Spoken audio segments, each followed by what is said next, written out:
बालेश्वर में अनुष्ठित है north Odisha media club वार्षिक उत्सव। सांबादिकों निरपेक्षतार गणतंत्र सुदृढ़ हेबो बोली कहले अतिथि। नॉर्थ ओडिशा मीडिया क्लब वार्षिक उत्सव बालेश्वर सहर स्टेशन क्लब रे अनुष्ठित हो जाइछि।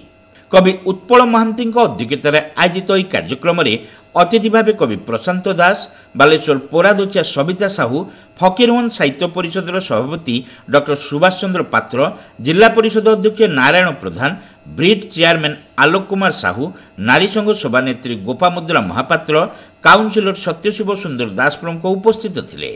आवाहक तथा ओडिशा खबर संपादक अमीय महांती यह संगठन मुख्य उद्देश्य उपरे सूचना देते।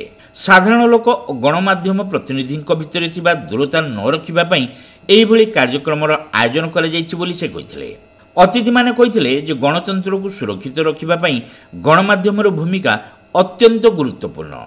सांबादिक निरपेक्ष और निर्भीक हेले प्रकृत में लोक न्याय मिल गणतंत्र सुरक्षित एवं सुदृढ़ हेबो बोली अतिथि माने कहिथिले।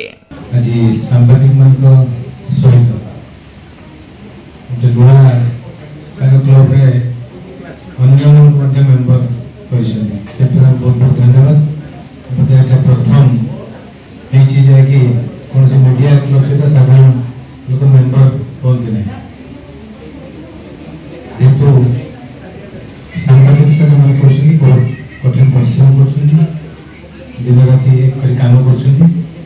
मीडिया क्लब समस्त कर्मकर्ता को शुभेच्छा जनाबी, अभिनंदन जनाबी।